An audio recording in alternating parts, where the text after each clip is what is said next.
Okey, so punca kuasa 9 kita tahu adalah daripada 3 darab 3. 3. 3 kuasa 2. So kita dapat jawapan dia adalah 3. Betul. Okey.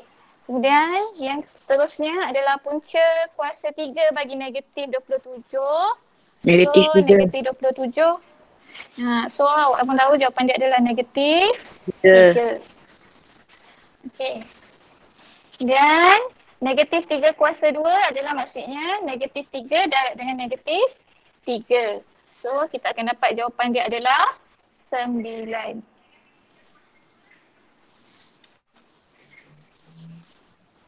Okey, saya teruskan dengan bahagian dengan soalan B. Lengkapkan nisbah setara yang berikut.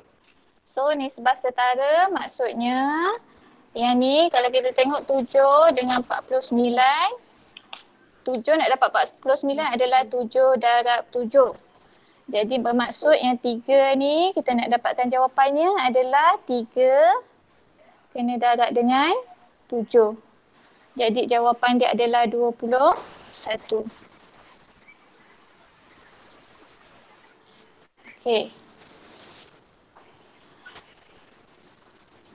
Okey, saya teruskan. Soalan seterusnya adalah soalan 22A. 22A ni dalam sebutan algebra 2/5 PQ kuasa 2A nyatakan perkali bagi setiap yang berikut. So apa tu perkali? Ingat lagi tak apa tu perkali? Perkali tu adalah dia punya hasil darab kan. So PQ kuasa 2 kalau kita tengok soalan asal dia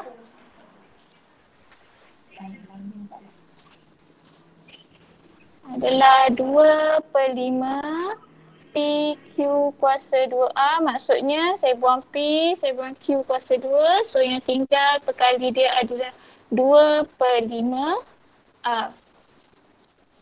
Okey, soalan seterusnya 2/5 P maksudnya kita buang 2/5 dengan P. So yang tinggal adalah Q kuasa 2 A.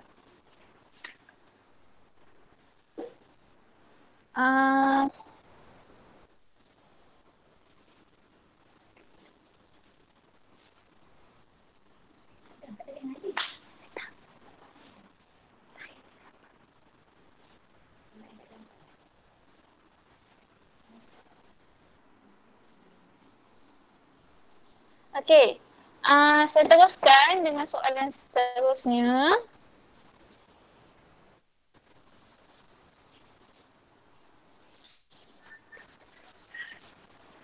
Okey, so dia so tandakan Mat pada persamaan linear. So apa tu persamaan linear? Awak boleh jawab, kalau awak nak jawab awak boleh buka mic ataupun awak boleh jawab dekat chat, tak ada masalah.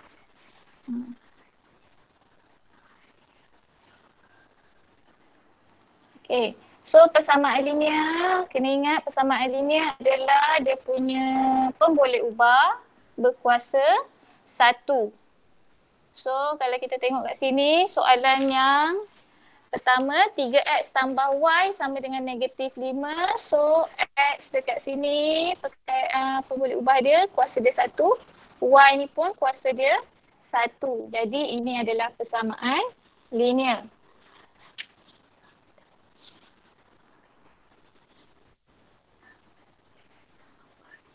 Okey.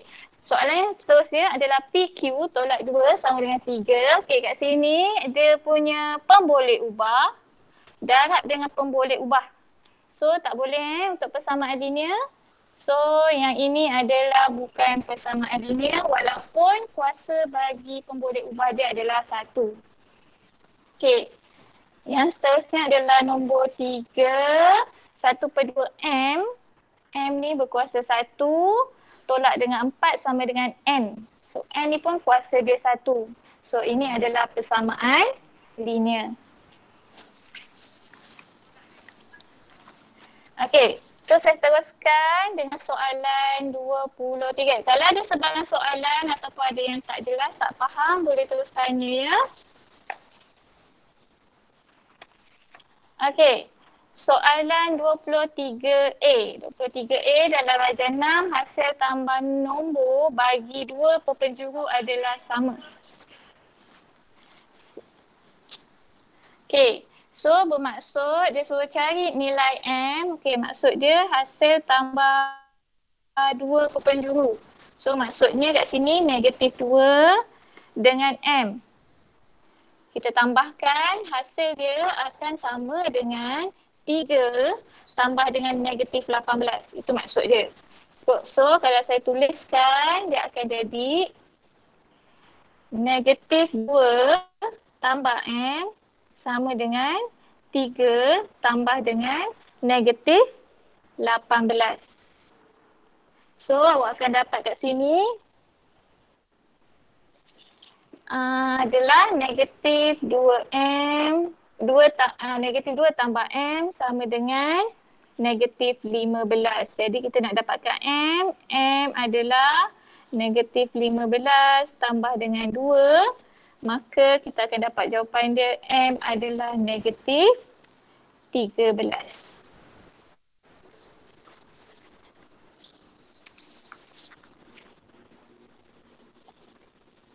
Okey. Teruskan yang seterusnya. B, bulatkan gandaan sepunya bagi 3 dan 5. So, kalau kita tengok apa tu gandaan sepunya. Gandaan sepunya ni, yang dah faham dia macam sifir lah. Jadi, dalam sifir 3 dengan sifir 5, nombor apa yang ada dalam kedua-dua sifir? So, kalau kita tengok dalam sifir 3 dan 5, yang ada adalah nombor 15 dan juga 45. Okey, lagi satu tips. Macam mana awak nak tahu? Berapa jawapan bagi soalan tersebut adalah kita tengok pada markah. Kat sini ada 2 markah kan? So, bermaksud hanya ada 2 saja jawapan yang awak boleh bulatkan.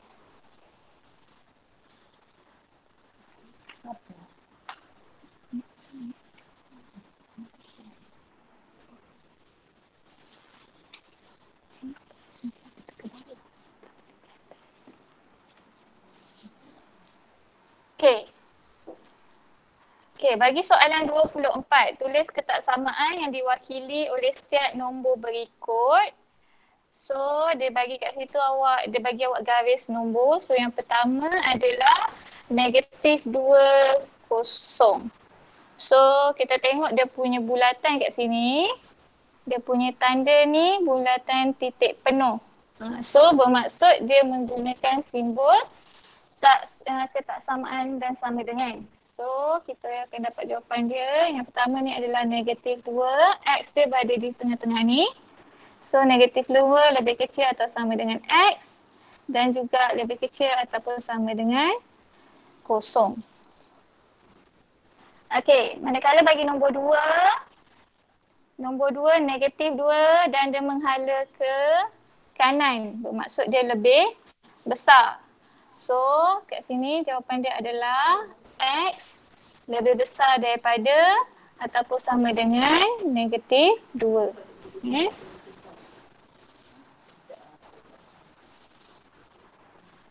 Okey.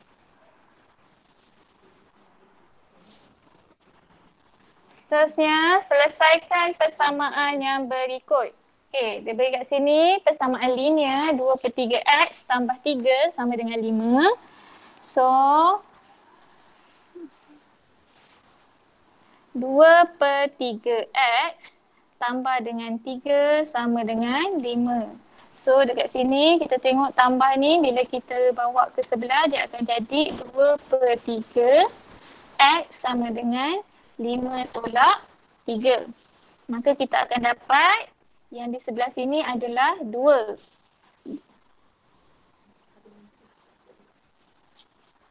Okey. So, yang manakala 2/3 ni pula kita nak bawa dia ke sebelah sini, dia adalah operasi darab. So, maksudnya ke sebelah dia akan jadi bahagi dan dia adalah pecahan. So, bila pecahan bermaksud kita kena ubah dia jadi darab dan terbalikkan 3/2. Maka X adalah yang kita boleh potong. Kita jawapan X adalah 3. Okey, sampai sini. Ada sebarang soalan? Ada sebarang masalah?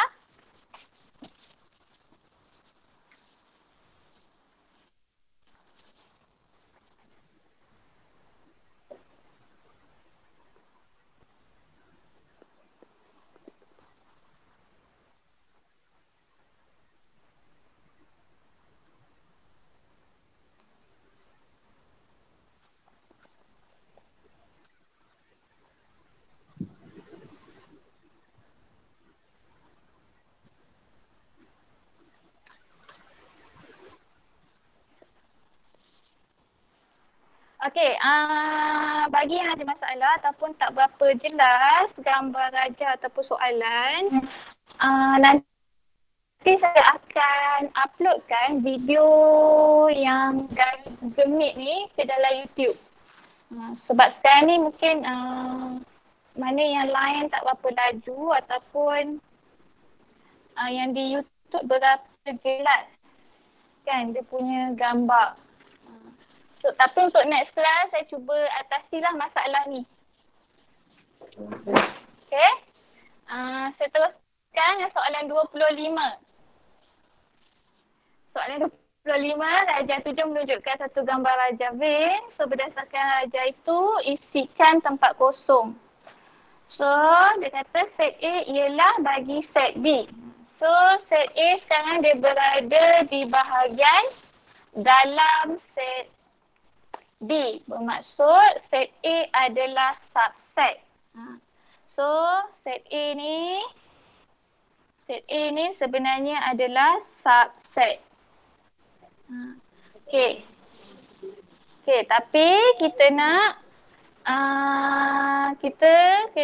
kalau awak tengok kat sini, dia punya ruang jawapan kecil kan? Bermaksud dia suruh awak masukkan dia punya simbol. Jadi simbol subset adalah seperti ini. Dia C tetapi dia agak panjang lah.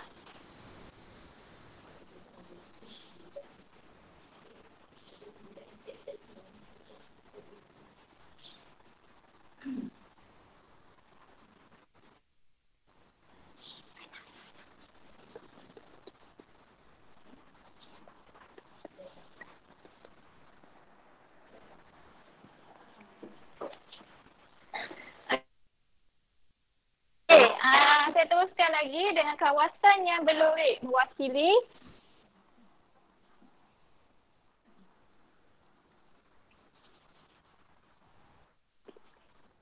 D.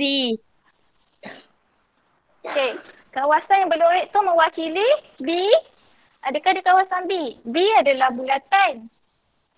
So, kawasan yang berlorek tu sebenarnya dia mewakili apa? Kawasan berlorek ni adalah kawasan yang di bahagian luar B ni. Ni. So, kalau dia di bahagian luar B bermaksud dia adalah selain daripada B. So, kalau selain daripada B, dia adalah pelengkap B. Betul Julian, pelengkap B. So, kita boleh tulis dia sebagai pelengkap BB dengan tanda koma di bahagian atas. Itu adalah simbol untuk pelengkap. Okey. So, seterusnya. Dalam rajah 8, PQRS ialah sebuah segi empat sama. TQR ialah sebuah segi tiga bersudut tegak. Okey. So, dia suruh cari luas dalam CM segi empat sama PQR. S. Okay. So, dia nak suruh cari segi empat sama. Yang dia bagi adalah sisi segi tiga. So, bermaksud kat sini kita kena gunakan. Kita nak cari panjang pada QR ni. Kita nak cari panjang ni. So, panjang ni kita nak dapatkan. Kita kena gunakan teorem Pythagoras. Sebab dia dah bagi tahu PQR ni adalah sebuah segitiga bersudut tegak. So, kalau bersudut tegak je biasanya dia ada kaitan dengan teorem Pythagoras. So, teorem terus dan kita tahu QR adalah hypotenuse. Maka QR kuasa 2 sama dengan 3 kuasa 2 tambah 4 kuasa 2. So QR awak boleh dapat adalah punca kuasa, kat sini dapat 9 tambah dengan 16, iaitu kita dapat punca kuasa 25, jadi QR adalah 5 cm. QR. So, dan dia bagi tahu untuk segi 4 tepat ni adalah segi 4 sama. So, segi 4 sama. Bermaksud semua panjang sisi dia sama dan dia nakkan luas. So, maksud panjang dengan lebar dia adalah sama. So, luas dia, luas PQRS adalah 5 darab dengan 5. Ataupun awak boleh tulis dia sebagai 5 kuasa 2. Sebab dia adalah segi 4 sama, maka kita dapat jawapan dia adalah 25 cm per segi.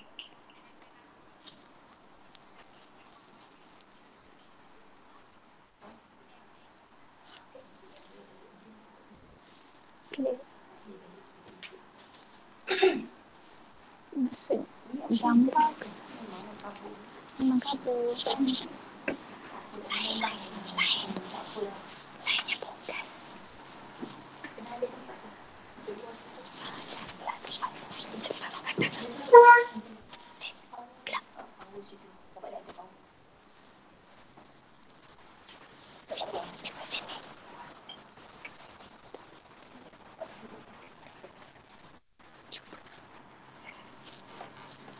Okey, so saya teruskan dengan muka surat seterusnya. Okey, so yang muka surat seterusnya adalah bahagian C. Soalan bahagian C.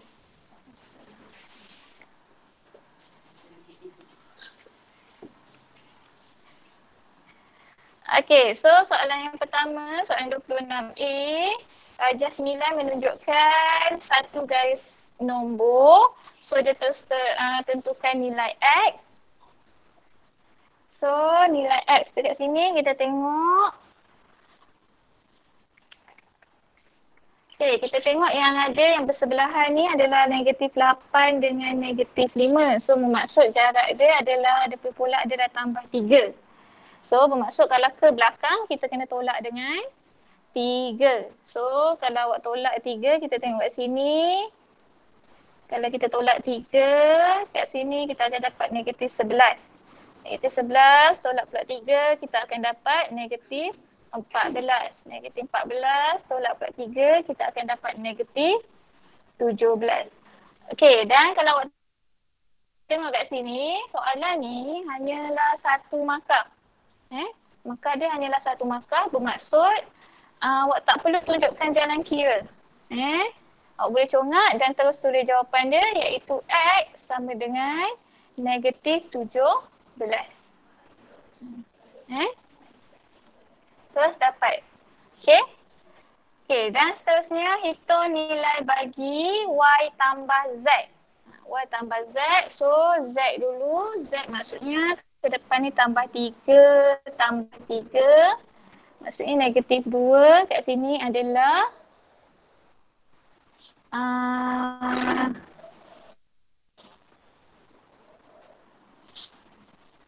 satu kan kat sini. Z nilai dia adalah 1.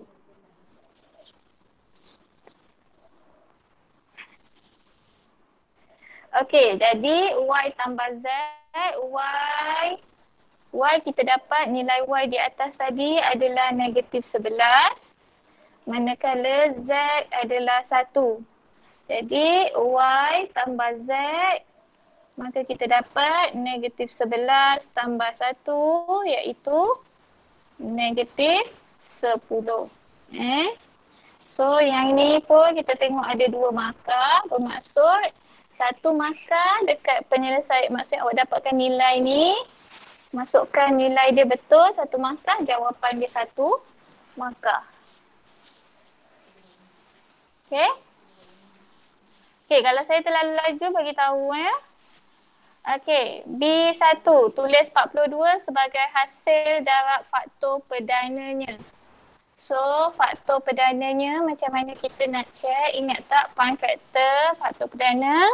Okey, nak mudah adalah kita gunakan pembahagian berulang. Dia punya cara dia, kita cari pembahagian berulang. 42, kita gunakan nombor perdana. So, 42 bahagi dengan 2, kita akan dapat 21. 21 bahagi dengan 3, kita akan dapat 7.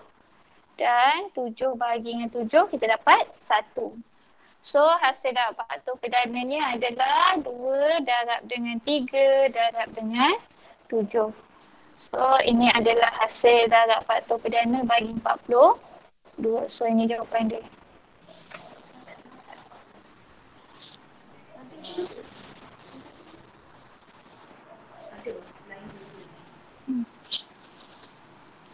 Okey. Soalan seterusnya. Faktor sepunya terbesar FSTB bagi 54 dan 63 adalah N tambah 1. Cari nilai N. So, yang pertama sekali kita kena cari adalah kita kena cari FSTB dia dahulu.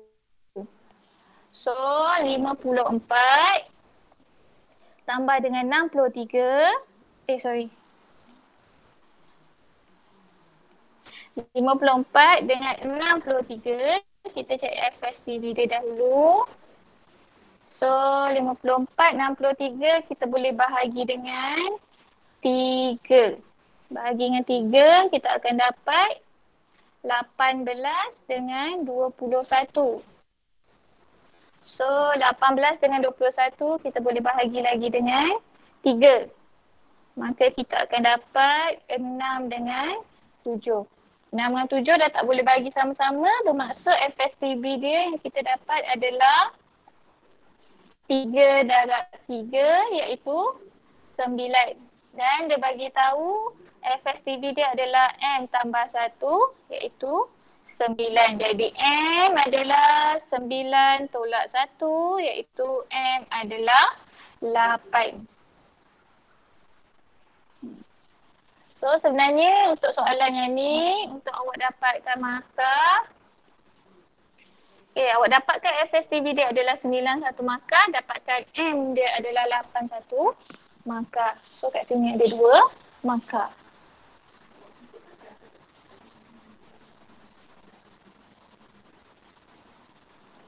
Okey. So yang seterusnya. Yang seterusnya soalan bahagian C. Yang ni memang saya punya soalan pun tak berapa jelas. Tak apa, saya bacakan soalan dia. 3 loceng yang berlainan masing-masing berbunyi setiap 12 minit. Kat sini 12 minit, 25 minit, 25 minit dan 30 minit. Jika ketiga-tiga loceng itu mula berbunyi serentak pada 7.45 AM. Cari waktu apabila ketiga-tiga loceng itu berbunyi serentak sekali lagi. So bermaksud kita nak cari gandaan dia yang sama. So sebenarnya kita nak cari ni adalah gandaan sepunya terkecil. GS. Sebab bila dia tanya, bila dia berbunyi serentak sekali lagi, so daripada sini kita tahu yang kita nak cari adalah GSTK. So GSTK adalah 12, 25, 30. Kita cari GSTK dia. Kita boleh bahagi dengan 5. So 12, 5 dengan 6. Dan 12 dengan 6 kita boleh bahagi dengan 6. So dapat 2, 5, 3. Kemudian kita bahagi dengan 2. 1, 5, 3. Dan kita bahagi dengan 5. 1, 1, 3. Kita bahagi dengan 3. Kita akan dapat 1, 1, 1. So So, GSTK dia yang kita dapat kat sini, GSTK dia adalah 5 darab dengan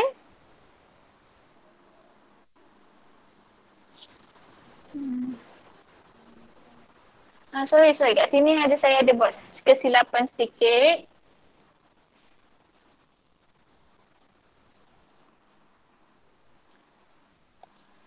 So, 6 bagi 6 adalah 1. So, dia akan habis dekat sini lah. So, 5 darab 6 darab 2 darab dengan 5. So, kita dapat adalah 300 minit. So, 300 minit ni awak bahagi dengan 60 minit, kita dapat dia bersamaan dengan 5 jam. So, bermaksud masa yang seterusnya adalah 7.25 AM ni tambah dengan 5 jam. So, kita akan dapat dia pada pukul 12.25 PM sebab tengah hari lah. So, jawapan dia 12.25 PM.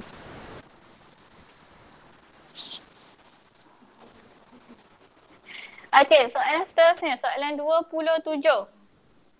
27, darjah 10 menunjukkan 3 gelas susu. So, yang ni itu tak berapa jelas kan. So, gelas yang pertama adalah 350 ml. Gelas yang kedua adalah 200 ml. Saya cuba habiskan sampai 10.45 lah. Sebab tadi kita dah mula lambat kan. Okey, dengan 10.45 sebab kelas seterusnya adalah pada pukul 11. Tapi insya-Allah next time kita akan mula tepatlah pada waktunya. Okey, dan gelas yang ketiga adalah 550 ml. Okey. So dia suruh tulis nisbah isi padu pada gelas A kepada gelas B kepada gelas C. So, A kepada B kepada C dalam bentuk yang termudah. So, sekarang ni ketiga-tiga unit dia sama. Maka, dia akan dapat 350 kepada 200 kepada 550. Iaitu A kepada B kepada C. So, kita pemudahkan. Yang ni awak boleh guna kalkulator. Kira bahagi dia dengan 50. So, kita akan dapat 7 kepada 4 kepada 11. So, ni jawapan dia. Sebab ni satu markah saja, so awak tak perlulah nak tunjuk setiap step yang awak buat. Okey. Saya teruskan. Yang seterusnya, ungkapkan nisbah 1/2. Yang ni 1/2 kepada 3 kepada 1/8 dalam bentuk yang termudah.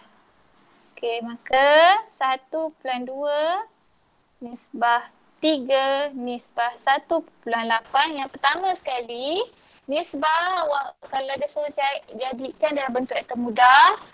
Okey. Kita nak hapuskan dia punya perpuluhan. Bermaksud sebenarnya apa yang kita lakukan ni, kita darab dengan 10 dahulu. So, kita akan dapat next dia adalah 12 nisbah 3 nisbah 18. 30. 12 nisbah 30 nisbah 18. So, yang ni awak boleh mudahkan kita bahagi dengan 6. So, bahagi dengan 6, kita akan dapat 2 nisbah 5 nisbah 3. So, sebenarnya yang ni kita bahagi dengan 6. Maksud saya bahagi dengan 6 ni, bagi siapa yang tak pasti, bermaksud 6 ni dibahagi dengan setiap satu. Dibahagi dengan 12, dibahagi dengan 30, dibahagi juga dengan 18. So, kita dapat 2 nisbah 5 nisbah 3. Okey. So, kita pergi kepada muka surat yang seterusnya. Okey, soalan B. Dalam pemilihan ketua pengawas di sebuah sekolah, terdapat 3 calon P, Q dan R. So soalan dia ada 3 calon P, Q dan R. 1,200 orang wait. Okay, jumlah dia 1,200 orang wait.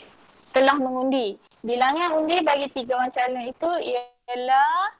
itu adalah dalam nisbah 7,47 kepada 9 kepada 4. So soalan pertama, berapakah bilangan undi yang diterima oleh calon yang menang? Calon yang menang bermaksud yang paling tinggilah. So calon yang menang adalah yang 9 iaitu Q. So kalau saya tulis semula P nisbah Q nisbah R adalah 7 nisbah 9 nisbah 4. Dan calon yang menang adalah Q. Kat sini. So kita nak dapatkan berapakah calon yang menang. So 120 ni adalah mewakili kesemuanya. Bermaksud 7 bahagian tambah 9 bahagian tambah 4 bahagian. Kita akan dapat adalah 20 bahagian. Maka 20 bahagian ni bersamaan dengan 1,200. So kita nak cari untuk calon yang menang, kita cari satu bahagian dahulu. Maka 1,200 bahagi dengan 20, kita akan dapat adalah 60. So yang menang adalah Q. Q dia ada 9 bahagian. So bermaksud 9 darab dengan 60, maka kita dapat 540 undi.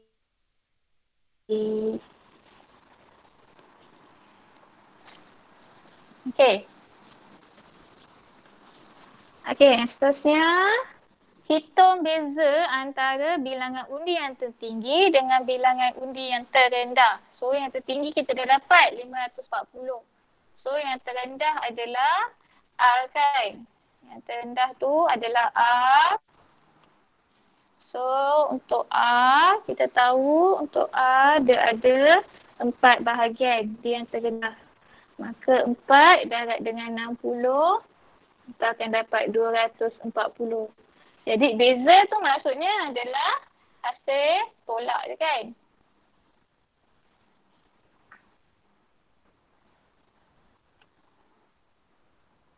So hasil tolak 540 tolak dengan 240, kita akan dapat beza dia. Ini adalah beza dia,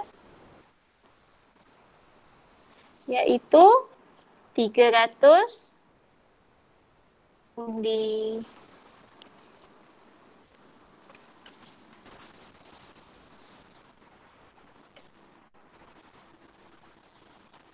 Okey.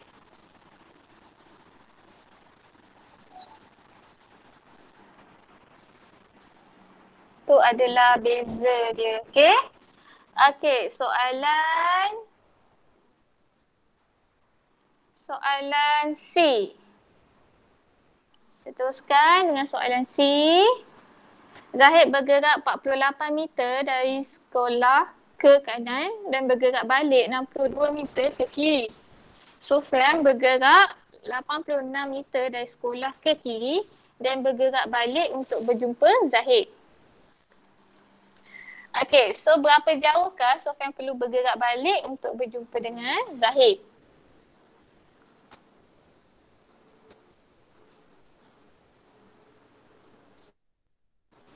Okey, so Zahid, kedudukan Zahid. Zahid dia berada adalah 48 tu dia ke kanan kan. Kemudian ke kiri 62, maksudnya tolak 62. So dia berada negatif 14. Okey, manakala Sofyan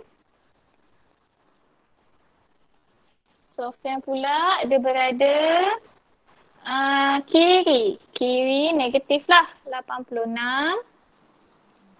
Dan dia bergerak balik untuk berjumpa Zahid. Iaitu tolak tambah dengan X, dia dapat jumpa Zahid. Iaitu dia berada dekat negatif 14. Okay, maka kita nak cari keduduk dia kena gerak ke mana. So, X adalah negatif 14 tambah dengan 86. Jadi, X kita akan dapat jawapan dia positif 72. So, positif tu maksudnya dia adalah ke kanan.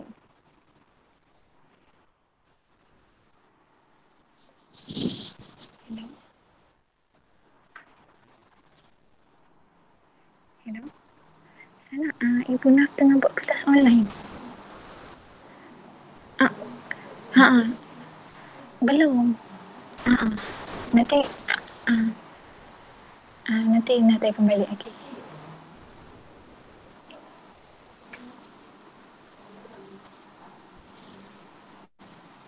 So tadi jawapan dia kita dapat dia bergerak 72 ke kanan sebab kita dapat jawapan dia adalah positif. Okey. Kita teruskan. Soalan seterusnya. C2. Hitung jarak dalam meter kedudukan dari sekolah.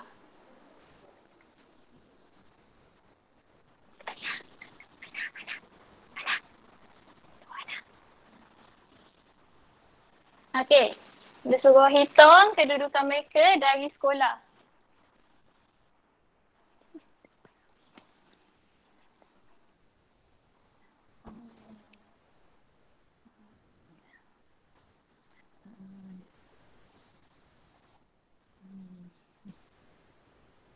Okey, so tadi Zahid tu dia dah bergerak 48 dari sekolah ke kanan dan bergerak balik 62 ke kiri. So kita dapat dia berada pada negatif 14 kan. So itu bermaksud jarak dia dari sekolah. So kedudukan mereka dari sekolah sebenarnya adalah daripada tadilah yang kita dapat negatif 14 tu, maka dia adalah 14 meter ke kiri. So ni daripada mana? Ni tadi daripada yang awal ni kita dah kira Zahid.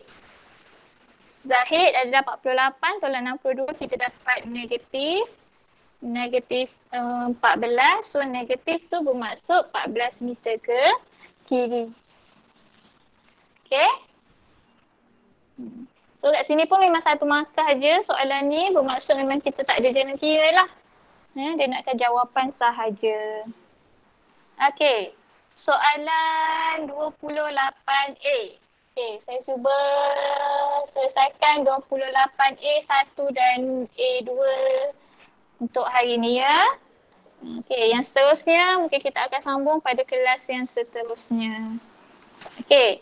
So 28A 6PR dengan 4P kuasa 2. So sebenarnya yang ni kita akan dapat, kita tahu yang nombor akan dapat dengan nombor kan. 6 dapat dengan 4, kita akan dapat 24.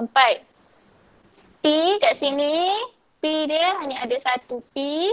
Manakala yang sebelah sini P kuasa 2 maksudnya ada 2 P macam ni.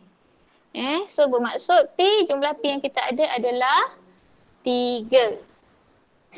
Okay. Dan R kat sini hanya ada 1 R. So kita salin je lah R hanya ada 1. Dan dia satu markah saja, bermaksud memang kita tak perlu buat jalan kerja. Okay. Kita boleh tahu buat jawapan dia. Okay. Yang kedua pula, X tambah dengan 5 per 3 sama dengan 8. So kat sini kita kena gerakkan X tambah 5 per dengan 3 sama dengan 8. Kita kena gerakkan dulu 3. Maka kita akan dapat X tambah 5 sama dengan 8 darab 3. So yang di sebelah sini, 8 darab dengan 3, kita akan dapat adalah 24. Maka X sama dengan 24 tolak 5.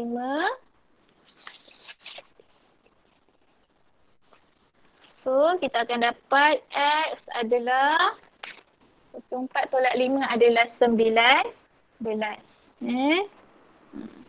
So, ni ada angka bermaksud dia akan ada jalan kerja sedikit lah. Okay. Okay, so untuk hari ni kita berhenti sampai soalan 28A. Maaf tadi, sepatutnya kita boleh habiskan semua soalan. Tapi disebabkan ada masalah teknikal tadi, kita terpaksa mula lambat.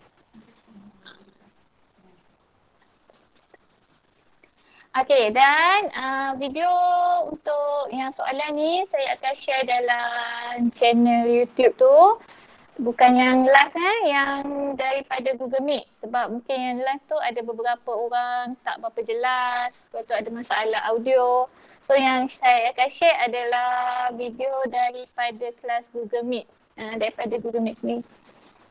Okay. Dan sekarang kejap lagi cikgu-cikgu akan share link kehadiran dalam grup kelas masing-masing. So siapa yang hadir boleh isi link kehadiran tersebut dalam grup kelas.